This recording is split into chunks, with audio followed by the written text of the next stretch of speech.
오늘 하나님께서 저에게 주시는 말씀은 누가복음 19장 10절 말씀입니다. 우리 함께 자리에서 일어나셔서 말씀 받도록 하겠습니다. 한 절의 말씀 함께 합독함으로 봉독하겠습니다. 인자가 온 것은 잃어버린 자를 찾아 구원하려 함이니라. 아멘. 이 말씀은 하나님께서 저에게 주시는 말씀입니다. 자리에 앉으셔도 좋습니다. 코로나 바이러스 때문에 오랫동안 저희가 지치고, 그리고 삶이 어쩌면은 너무나 당연하게 이러한 모습에 비일상적인 모습이 우리에게 일상이 되어버린 모습으로 길들여졌는지 모르겠습니다. 조금 다행인 소식을 듣자 하니 조만간에 야외에서는 마스크를 이제 의무적으로 쓰지 않아도 되는 것들이 이제 이야기되고 있고, 어쩌면은 아직은 좀 힘든 분들이 많지만 그 끝이 가까워진다라는 그런 말들도 들리는 것 같습니다. 한 시인이 말했죠. 이제 봄이라는 것, 특히 4월은 굉장히 잔인한 계절이라고. 이 4월을 잘 넘어가면은 분명히 좋은 때가 저희 모두에게 오리라고 저는 믿고 계속 기도하고 있습니다. 오늘 함께 이제 그가 오신 이유라는 말씀으로 하나님의 그 마음을 나누기를 원하는데요. 먼저는 제가 2018년 여름에 겪었던 이야기부터 이야기를 시작하고 싶습니다. 그때 저는 잠시 동안 애리조나에 있었습니다. 미국 애리조나에 있었습니다. 당시 제가 섬기던 그 교회에 그 여름 성경 학교가 끝이 나고 청년들 그리고 모든 성도님들까지도 합세해서 비행기를 타고 먼 애리조나까지, 텍사스에서 애리조나까지 여행을 하게 되었습니다. 그 여행의 목적은 그 피닉스라는 도시의 저 남쪽의 끝에 한 소도시에 세워진 작은 한인 개척 교회를 봉사하는 것이었습니다. 그곳은 제가 섬기던 교회로부터 오랫동안 후원을 받아왔던 그런 작은 교회였는데, 감사하게도 설립한 지 7년 만에야 아주 작고 허름하지만 하나님 앞에 그런 예배당을 가지게 되었다라는 좋은 소식을 전해왔기 때문에 우리가 기쁜 마음으로 가서 응원하고 섬기고자 그렇게 비행기를 타고 가게 되었습니다. 가기 전에 알게 된 소식은 그 교회에 몇몇 어린아이들이 있었음에도 불구하고 교회의 사정상 아이들을 위한 여름 성경학교를 한 번도 개최한 적이 없었다라는 이야기를 들었습니다. 그래서 그 아이들을 위하여서, 그리고 입당을 기념해서 그 교회에 가서 여름 성경학교를 해주자, 그것이 이제 목표였고, 그 팀장으로 제가 그 모든 일들을 준비해서 가게 되었습니다. 도착해 보니 소문대로 애리조나는 정말 더웠습니다. 애리조나는 막 그런 말이 있습니다. 여름에 가면 아스팔트도 녹아서 흐물거리고 모든 것들이 다 녹아서 흘러내리는 곳이라는 그런 말이 있는데, 그 말이 무색하지 않게 도착해서 교회로 가는 길이 이미 해가 져서 어둑어둑해지고, 밖으로는 그 이렇게 생긴 선인장들의 그 그림자가 쑥쑥 지나가고 있는데도 불구하고 밖은 영상 40도가 아직 넘는다라고 그렇게 온도계는 말하고 있었습니다. 도착해 보니 교회 앞에 담임 목사님과 사모님, 그리고 그분들의 이제 사춘기 두 자녀, 딸과 아들이 우리를 맞아주고 있었습니다. 목사님의 얼굴을 보고서는 많은 생각을 하게 됐습니다. 그 목사님의 얼굴도 까맣게 타 있었고, 또 주름이 이마에 가득한 그 모습을 보면서 그분이 어떠한 그런 목회 여정을 걸어 오셨는지 제가 혼자서 잠시 상상해 보았습니다. 그분들이 정성스럽게 준비해 주신 그런 저녁 식사를 나누면서 목사님의 삶을 잠시 들을 수 있었습니다. 저는 목사님께 여쭤봤습니다. 목사님, 어떻게 해서 이렇게 척박한 애리조나까지, 한인들도 많지 않은 곳에 목회를 하시게 되셨습니까? 이야기를 여쭤봤더니 원래 목사님이 처음 담임 목회를 한 곳은 애리조나가 아니었다라고 합니다. 그 전에 7년 동안 알래스카에서 목회를 하신 적이 있다라는 겁니다. 저는 깜짝 놀랐습니다. 알래스카라고 하면 겨울에 영하 40도로 내려가는 곳이고, 애리조나라고 하면은 여름에 영상 40도를 우습게 넘어가는 곳인데, 어떻게 하나님께서 이분을 극과 극으로 이렇게 인도하시면서 목회를 하게 하셨을까? 그렇게 정말로 하나님께서 하시는 그 길이 기이하다라는 생각을 제가 속으로 하면서 이런저런 이야기를 나눴습니다. 그러면서 제가 목사님께 여쭤봤습니다. 목사님, 목회의 과정 중에서 제일 그동안 힘든 부분이 어떤 부분이셨습니까?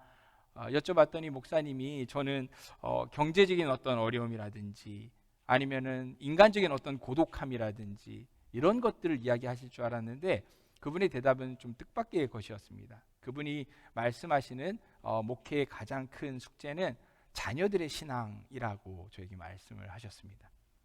아버지를 따라서 미국에서 태어났고 알래스카 그리고 그곳에서 어린 시절 보내고 그리고 애리조나 이 사막에서 이제 어느덧 사춘기가 되어진 이 자녀들이 계속적으로 머리가 굵어질수록 왜 자신들의 아버지는 남들이 알아주지도 않고 아무런 보람도 없어 보이는 이런 목회자의 삶을 살고 있는가 그런 의문을 품게 된 것입니다.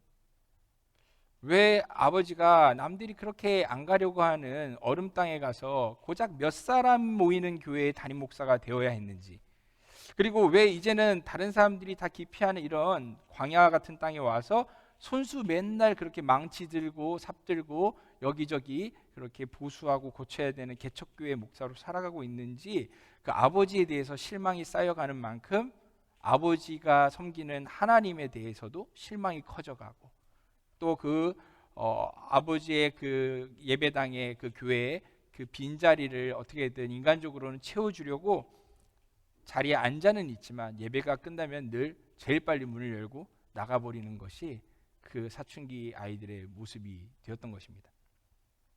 그렇게 사흘간의 그 성경학교 일정이 끝이 나고 수요일이 되었습니다.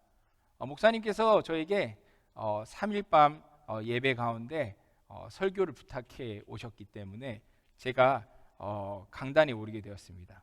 앉아서 보니까 이렇게 우리 형제자매님들처럼 청중들이 앉아 있는데 얼굴은 똑같이 한국 사람들인데 저는 알고 있습니다. 다들 내가 한국말로 설교하면 못 알아들을 사람이라는 것들을. 그렇기 때문에 미리 부족한 가운데서도 영어로 설교를 준비를 해서 오늘과 똑같은 한 절밖에 안 되는 본문을 읽었습니다. For the Son of Man came to seek and to save what was lost. Luke 19:10. 인자가 온 것은 잃어버린 자를 찾아 구원하려 함이니라. 갈릴리에서 시작되었던 예수님의 길고 긴 여정이 마침내 요단강을 건너 여리고라는 곳에서 끝이 났습니다. 예수님을 따르던 70명의 제자들은 그 지난 여정 가운데 정말 수많은 기적과 하나님의 일하심을 경험했었습니다.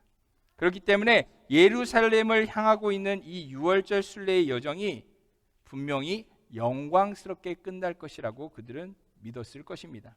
왜냐하면 예수가 바로 그리스도라는 것이 그들의 눈에는 분명해 보였기 때문이었습니다. 그 여정 중에 수없이 일어난 병고침과 귀신 쫓음 이런 것들의 그 사건들은 이 사람들로 하여금 예수야말로 성경이 예언해 왔던 그 메시아, 다윗의 자손 유대인의 왕이라고 믿기에 부족함이 없었습니다. 발 없는 말이 천리를 간다고 예수님에 대한 이 소문이 그분이 아직 여리고에 도착하기도 전에 그 성에 파다하게 퍼졌습니다. 그래서 예수님이 여리고에 이미 입성하는 순간에는 수많은 사람들이 그분을 기다리고 있었습니다. 위대한 하나님의 사람을 보려고 쏟아져 나온 사람들로 그 여리고 대로가 인산인해 그런 상황이었습니다. 사람들이 그분과 눈 한번 마주치고 몇 마디 말이라도 나누고 혹시 그분으로부터 자신이 병을 고침을 받고 뭔가 나음을 입고 싶어서 난리가 났습니다. 하지만 예수님께서는 마치 그 자신의 발걸음이 향하는 목표는 전혀 다른 곳에 있다는 듯 그 인파에 멈추지 않고 발걸음을 계속 이어가십니다. 또 사람들에게 눈도 마주치지 않은 채 인파를 뚫고 앞으로 나아가십니다. 누가복음 19장 1절은 그 장면을 이렇게 묘사하죠. 예수께서 여리고로 들어가 지나가시더라. 그런데 예수님을 구경하는 그 인파 속에 하나의 점처럼 숨겨진 한 사람이 있었습니다. 그 이름은 우리가 잘 아는 삭개오라는 인물이었습니다. 누가복음 19장 2절은 그에 대해 이렇게 소개합니다. 삭개오라 이름하는 자가 있으니 세리장이요 또한 부자라. 그렇습니다. 여리고는 굉장히 부유한 도시였는데 삭개오는 그 여리고의 세리들의 장이었습니다. 세리는 그 유대 민족의 압제자인 그 로마를 위하여서 동족들에게 세금을 걷어서 그 일부를 착복하여서 자신이 먹고 사는 그런 인물들. 어떻게 보면은 그 동족들의 눈에 봤을 때 인간 기생충 같은 그런 존재들, 걸어 다니는 죄인들이 바로 세리들이었습니다. 그런데 그런 세리들의 우두머리였으니 얼마나 많은 이들에게 미움을 받는 게 바로 삭개오였겠습니까? 삭개오는 따라서 많은 재산을 모아서 부유했지만 그 어떤 사람들에게, 여리고 그 어떤 사람들에게도 존중받지 못했던 인물이었습니다. 가끔 사람들에게 우러름받고 인정받는 바리새인들이 꼭 이런 삭개오와 같은 이들을, 이런 세리들을 들으라고 큰 소리로 기도하곤 합니다. 하나님이여, 나는 다른 사람들 곧 토색, 불의, 간음을 하는 자들과 같지 않고 이 세리와도 같지 아니함을 감사합니다. 그러면서 큰 소리로 그렇게 기도하고 하는 모습들이 일수였습니다. 그런 소리가 들린다고 해도 이 삭개오는 아무 말도 할 수가 없습니다. 분명 자신도 똑같이 그들과 아브라함의 자손 유대인이지만은 그렇게 늘 더러운 이방인 취급을 받는 데 익숙했고 언감생심 남들처럼 하나님을 예배하러 성전에 들어간다? 그런 것은 상상하지도 못했습니다. 그저 멀리 서서 다른 세리들처럼 감히 눈을 들어 하늘을 제가 보지를 못합니다. 그래서 제가 이렇게 가슴을 치면서 숨어서 기도하니까 주님, 이 하나님, 이 죄인을 그저 용서해 주십시오. 혹 그렇게 기도할 수 있으면 다행인 것입니다. 그게 바로 세리들, 특히 삭개오의 처지였습니다.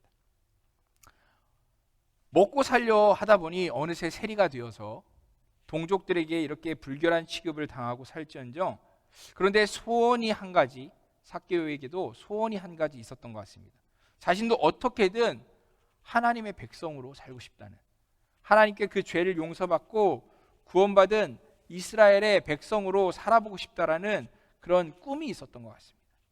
자신이 가진 그 많은 재물들이 정말로 아무리 살아봤자 자신을 진정으로 만족시켜주지 못한다라는 사실을 깨달을수록 삭개오의 마음에는 정말 하나님을 향한 그 마음의 소망이 한편으로 커져갔던 것 같습니다. 비록 남들이 그가 하나님이 아닌 돈을 섬기는 세리라고 침을 뱉을지언정 삭개오는 자기 자신도 한번 사는 인생, 정말 자기도 한번 마음을 다하고 뜻을 다하고 힘을 다해서 하나님을 위해서 한번, 하나님을 사랑하는 정말로 가치 있는 삶을 한번 살아보고 싶다고 소망했던 것이 그의 속마음이었던 것 같습니다. 아마 그랬기에 삭개오도 큰 길로 나온 거겠죠. 예수의 소문을 듣고 그 예수를 보려고 인파 속으로 그도 숨어서 함께 나왔습니다. 그 삭개오를 이끌어낸, 그 자리로 이끌어낸 이름 예수. 예수란 이름이 무슨 뜻입니까? 예수. 하나님께서 그의 백성을 구원하신다. 예수의 이름 뜻입니다. 예수를 기다렸던 이들은 다 똑같은 마음이었겠죠. 특별히 예수님을 보기 원했던 삭개오에게도 정말 하나님께서 자기도 구원해 주시기를 바라는 그 마음의 간절함으로 혹시나 그 예수님을 보면 혹시나 자기 삶에 어떤 무언가가 있을까 기대하는 마음으로, 그런 타는 목마름으로 큰 길에 나섰던 것 같습니다. 삭개오가 예수의 이름을 혹시나 생각했다면 자신의 이름의 뜻도 한번 생각해 보지 않았을까 생각합니다. 삭개오. 저는 이 이름을 그 애리조나에서 제대로 발음을 못 해가지고 이 단어를 어떻게 발음해야 되지? 이 사람의 이름을 자케이우스, 이거는 너무 그리스식이고 영어는 어떻게 발음해야 되지? 고민했던 적이 있습니다. 맞습니다. 그리스식 이름 자케이우스, 자케우스, 이 이름이 그의 이름입니다. 삭개오. 근데 이 이름이 원래 히브리어로 가진 뜻은 무엇일까요? 놀랍게도 삭개오의 원래 이름 뜻은 의인, 의로운 자라는 뜻입니다. 너무 아이러니하지 않습니까? 의인 삭개오, 하지만 실제로는 불의한 세리장으로 살고 있는 삭개오. 자신의 이름 뜻과는 전혀 정반대로 그렇게 살아가고 있는 자신의 꼴을 보면서 삭개오는 어떤 심정이었을까요? 아마 그랬기 때문에 삭개오가 더더욱 하나님께서 그의 백성을 구원하신다라는 그 이름 예수를 보러 나온 것이 아닐까요? 하지만 삭개오는 평생 예루살렘 성전도 먼 발치에서만 바라본 것처럼 이번에도 그 예수의 걸음을 보면서도 자신은 그 앞으로 나아가서 그 얼굴을 볼 수가 없었습니다. 잔인한 현실은 삭개오가 예수의 얼굴을 보는 것조차 허락하지 않았습니다. 왜 그렇습니까? 그 사람이 가진 너무나 인간적인 치명적인 약점이 있었기 때문입니다. 그 약점이 무엇이죠? 누가복음 19장 3절은 이렇게 묘사합니다. 그가 예수께서 어떠한 사람인가 보고자 하되 키가 작고 사람이 많아 할 수 없어. 키 작은 삭개오. 분명히 삭개오는 자신의 정말 그 육체적인 한계마저도 자신의 그 소망을 가로막는다라는 것을 생각하면서 정말 절망스러운 심정이 아니었을까요? 그런데 삭개오는 그 순간 기지를 발휘합니다. 5절 말씀을 이야기하죠. 앞으로 달려가서 보기 위하여 돌 무화과 나무에 올라가니 이는 예수께서 그리로 지나가시게 됨이로라. 아무리 키가 작아도 어엿한 성인입니다. 또 미움을 받을지언정 여리고에서는 아주 잘 알려진 부자입니다. 그리고 세리장인 삭개오가 후다닥 달려가서 어린아이처럼 나무를 타고 올라가기 시작하는 거죠. 무엇에 이끌리듯이 정신없이 돌 무화과 나무에 올라갔습니다. 그를 이끈 것은 아마 그의 마음속에 오랫동안 품고 있었던 그의 간절함이 아니었을까요? 우리는 어린 시절 불렀던 이 찬양을 기억합니다. 뭡니까? 엉금엉금 뽕나무 위에 키 작은 삭개오 예수님이 부르셨어요. 외로운 삭개오 오늘은 너희 집에 쉬어 가리라. 예수님 어서 오세요. 즐거운 삭개오. 맞습니까? 네. 이 노래 가사처럼 삭개오는 돈으로 그리고 겨우 자신의 이것저것으로 가리고 있었던 알량한 체면과 자존심까지 다 버려버리고 돌 무화과 위로 급하게 올라갔습니다. 급하게. 그리고 사람들 저 넘어 걸어오는 예수님의 얼굴을 바라보았습니다. 그 순간 예수님이 고개를 돌리셨고 삭개오와 눈이 마주치셨습니다. 예수님의 입에서 놀라운 음성이 들려왔습니다. 예수께서 그곳에 이르사 쳐다보시고 이르시되 삭개오야 속히 내려오라. 내가 오늘 내 집에 유하여야 하겠다 하시니 급히 내려와 즐거워하며 영접하거늘. 인사도 하지 않았는데 예수님은 그의 이름을 알고 계셨습니다. 예수님이 그의 이름을 불러주실 때 삭개오는 그의 인생이 다시 태어나는 순간을 맞이했습니다. 어디에서요? 바로 나무 위, 돌 무화과 나무 위에서였습니다. 여러분, 돌 무화과 나무가 히브리어로 뭐라고 부르는지 아십니까? 시크모라고 이 돌 무화과 나무를 부릅니다. 시크모의 뜻이 무엇일까요? 시크모의 뜻은 여러분 놀라지 마십시오. 바로 거듭남, 다시 태어남, 중생이란 뜻을 가지고 있습니다. 얼마나 놀랐습니까? 의인이란 이름을 가졌지만 평생 불의하게 살아왔던 이가 하나님의 구원이란 뜻의 메시아를 먼 발치에서라도 보려고 거듭남이라는 뜻 위에 나무 위에 올라서 하나님의 그 구원에 눈이 마주쳐 구원받게 된 이야기. 그것이 바로 이 삭개오의 이야기입니다. 삭개오는 결국 구원이신 예수 그리스도를 어디에요? 자신의 집으로 영접합니다. 자신의 그 작은 삶 가운데 그분을 모시게 됩니다. 예수님을 영접하고 이제 정말로 예수님을 만나 의인으로서, 이제 정말로 자카이로, 진짜 자케오로, 그렇게 새 사람으로 다시 태어난 삭개오가 어떤 변화된 모습을 보입니까? 8절은 이야기하죠. 삭개오가 서서 주께 여짜오되 주여 보시옵소서, 내 소유의 절반을 가난한 자들에게 주겠사오며 만일 누구의 것을 속여 빼앗은 일이 있으면 내 갑절이나 4배나 갚겠나이다. 이 세상 사람들이 수근거린 것처럼 삭개오가 아무리 생각해도 이 예수님께서는 도저히 죄인이 된 자신의 집에 오실 그런 분이 아니었습니다.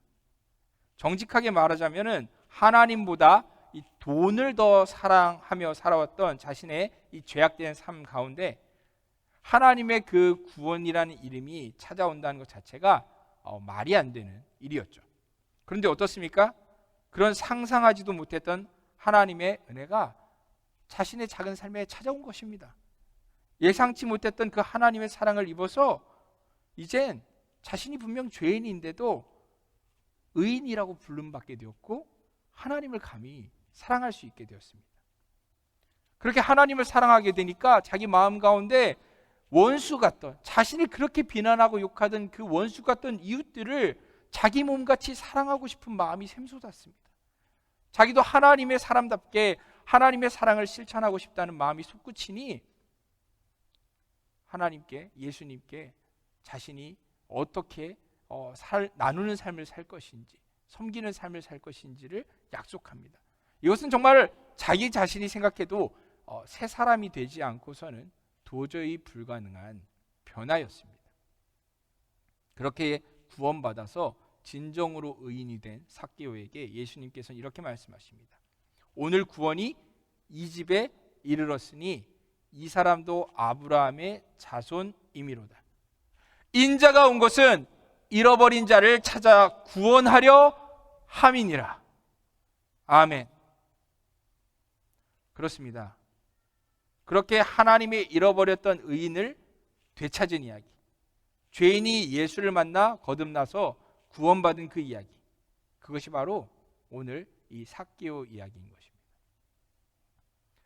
하지만 이 삭개오의 이 서사에는 감동적인 스토리, 그리고 등장인물들과 사물들이 가진 그 이름이 가진 이면적인 그 의미 이상으로 우리에게 그 메시지를 깨닫게 만드는 숨겨진 요소가 있습니다.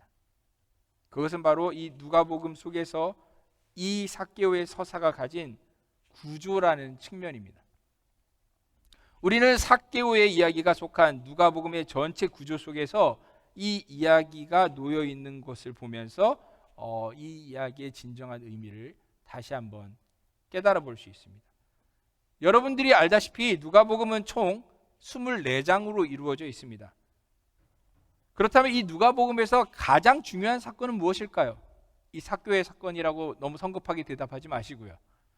누가복음에서 가장 중요한 이벤트는 생각 외로 간단합니다. 누가복음에서 가장 많은 분량을 차지하는 사건, 많은 페이지를 차지하는 그 이벤트가 누가복음이 생각하는 중요한 사건이겠죠. 그런 부분에서 볼 때 누가복음의 하이라이트는 뭐니 해도 누가복음 24장 전체에서 무려 11장, 11장이나 차지하고 있는 사건, 예루살렘으로 가는 이 마지막 여정이라고 할 수 있습니다. 예수님이 갈릴리에서 출발하셔서 마지막 그 유월절 명절을 보내기 위해서 이 예루살렘까지 가시는 그 여정을 그리고 있는 장수가 무려 11장이 차지하고 있습니다. 11장의 그 이야기가 기록되어 있는데 그 여정이라고 하는 것이 어떤 여정이라고 하는 것이 그 여정에 일어나는 중간의 과정도 중요하지만 사실 그 여정이라는 것은 도대체 목적지가 어디냐는 것이 더 중요한 일 아니겠습니까? 잘 보십시오. 여러분들이 누가복음을 읽어보면은요, 이 11장에 걸치는 여정이 끝나는 바로 피니시 라인이 바로 이 여리고입니다. 여리고에서 그분의 여정은 끝이 나고 있습니다. 따라서 예수님께서 갈릴리부터 이 여리고까지의 그 먼 걸음을 오셨다라면 그 걸음을 오신 목적이 이유가 있어야 된다는 거죠. 그것이 무엇인지를 한번 생각해 본다면 이 이야기는 조금 다르게 보이기 시작합니다. 우리는 한 가지를 더 질문하게 됩니다. 예수님께서는 그러면 왜 그 긴 여정을 걸어오셨던 걸까요? 우리가 너무 빨리 성급하게 일반화시켜서 예수님이 장차 세상 죄를 지고 골고다 언덕을 오르시기 위해서 그런 유월절 어린 양이 되시기 위하여서 라고 말한다고 하면 그것은 정답일 수도 있지만 너무 지나친 일반화인 것 같습니다. 우리는 이 삭개오의 이야기를 통해서 예수님의 그 긴 순례길의 목적이 혹시 이 여리고라는 종착지에서 어떤 한 사람을 만나기 위하셨던 것은 아니었는지 우리는 질문해 보게 됩니다. 맞습니다. 이미 우리가 알게 된 그 삭개오를 말하고 있는 것입니다. 혹시 그 삭개오 이 한 사람을 만나기 위해서 이 한 사람 때문에 예수님께서는 누가복음 11장에 걸치는 긴 여행을 하신 건 아니냐는 것입니다. 이 삭개오에게 예수님이 뭐라고 말씀하셨는지 기억해 보십시오. 나무 위에 있었던 그 거듭남이라는 이름의 그 돌 무화과 나무 위에 있었던 삭개오에게 예수님이 뭐라고 하셨습니까? 삭개오야 속히 내려오라. 내가 오늘 너의 집에 유하여야 하겠다. 영어 성경을 보면 이 말뜻이 더 명확하게 드러납니다. 모든 종류의 영어 성경들은 다 이 구절을 똑같은 조동사를 사용해서 번역하고 있습니다. 뭐죠? must. I must stay at your house today. 묘한 여운을 우리에게 남기는 표현입니다. 마치 예수님께서 삭개오의 집에 어떻게 반드시 머물러야만 하시는 어떤 의무가 있는 것처럼, 어떤 꼭 그래야만 되는 이유가 있는 것처럼 아주 독특한 표현을 쓰십니다. 더 나아가서 이 여리고에 오신 것 자체가, 긴 여정을 걸어오신 것 자체가 must, 꼭 해야 되는 한 가지가 있기 때문인 것처럼 그렇게 예수님께서는 묘한 말씀을 하십니다. 헬라어 원어로 해석을 해도 똑같습니다. 예수님께서는 내가 오늘 삭개오야 너의 집에 머물러야만 한다라고 말씀하고 계십니다. 왜 예수님은 꼭 이 삭개오의 집에 머물르셔야만 했던 것일까요? 그 정답이 예수님의 말씀 속에 다 있는 거죠. 무엇입니까? 예수님 말씀하셨지 않습니까? 인자가 온 것은 잃어버린 자를 찾아 구원하려 함이니라. 우리는 이제서야 깨닫게 됩니다. 아, 예수님께서 그 긴 여행을 통해 여리고에 오셨던 이유가 단 한 영혼, 바로 삭개오를 위해서, 그 잃어버린 단 한 영혼의 그 죄인을 찾아서 그 하나님의 참된 의인으로 그를 다시 태어나게 만드시려고 예수님께서 그 먼 길을 찾아오신 거구나. 그리고 자연히 우리는 더 깨닫게 됩니다. 아, 그분이 이 땅에 오신 이유가 사실 바로 모든 잃어버린 자를 찾아서 구원하려 함이구나. 최종적으로 이런 깨달음에 또 도달하게 되는 거죠. 아, 하나님의 독생자이신 예수 그리스도께서 이 땅에 오신 것이 바로 이 작고 작은 자를 찾아서 구원하시려고 저 하늘 영광 다 버리시고 이 낮고 낮은 이 먼 곳까지 오신 것이구나. 내가 바로 삭개오구나. 내가 바로 주님이 그토록 찾으셨던 그 삭개오구나. 요한일서 4장 10절은 말씀하죠. 사랑은 여기 있으니 우리가 하나님을 사랑한 것이 아니요 하나님이 우리를 사랑하사 우리 죄를 속하기 위하여 화목제물로 그 아들을 보내셨습니다. 결코 삭개오가 예수님을 만나러 길에 나갔던 것이 아닙니다. 오히려 예수님께서 삭개오를 만나기 위해 먼 길을 걸어 여리고에 찾아오신 겁니다. 결코 우리가 먼저 하나님을 보고 싶어서 나선 것이 아닙니다. 예수님께서 삭개오를 먼저 바라보신 것처럼 예수님께서 우리를 먼저 아시고 삭개오야 이름 불러주신 것처럼 우리 이름을 먼저 불러주셨습니다. 그리고 우리를 먼저 사랑해 주셨습니다. 우리를 사랑하시되 끝까지 죽기까지 사랑하셨습니다. 요한복음 13장 1절을 말씀하죠. 유월절절에 예수께서 자기가 세상을 떠나 아버지께로 돌아가실 때가 이른 줄 아시고 세상에 있는 자기 사람들을 사랑하시되 끝까지 사랑하시니라. 예수님께서 결국 그 사랑을 십자가로 증명하시지 않았습니까? 그리고 그 십자가의 해산의 고통으로 결국 우리를 하나님의 자녀되게 만드시지 않았습니까? 그래서 삭개오가 구원을 받았을 때 오늘 구원이 이 집에 이르렀으니 이 사람도 아브라함의 자손이미로다라는 그 약속의 말씀을 들었듯이 우리도 갈라디아서 3장 7절 말씀처럼 그 구원의 이름 예수를 믿을 때 우리가 영적인 아브라함의 자손, 하나님의 자녀가 되는 것입니다. 그런즉 믿음으로 말미암은 자들은 아브라함의 자손인 줄 알지어다. 그것을 위해 예수 그리스도께서 우리에게 찾아오신 것입니다. 그 애리조나 교회를 떠나는 날에 공항에 짐을 다 붙이고 마지막으로 끝까지 마중 따라 나오신 목사님께 인사를 드렸습니다. 목사님께서는 텍사스로 가는 모든 일행들에게 하나하나 손잡아 인사하시고 마지막으로 저에게 다가오셨습니다. 목사님이 저에게 이 모든 선교 여행을 준비하고 이렇게 와주셔서 고맙습니다. 그렇게 인사하시면서 특별히 말씀을 하나 덧붙이셨습니다. 그리고 목사님, 지난번에 수요일 밤에 목사님이 하신 그 설교를 듣고 저희 아이들이 변화받았습니다. 그날 목사님 설교를 듣고 예수님이 이 땅에 왜 오셨는지를 저희 아이들이 마음으로 깨닫고 예수님을 진짜 믿게 되었다고 이야기하더군요. 감사합니다 라고 그렇게 저에게 말씀하셨습니다. 저는 예수님과 다르죠. 저는 애리조나까지 가까운 거리는 아니지만 가는 것이 예수님처럼 그렇게 고된 일도 아니었고요. 그리고 예수님은 삭개오라는 인물을 정확하게 이름 부르시기 위해 가셨지만 저는 그 아이들이 있는지도 몰랐고요.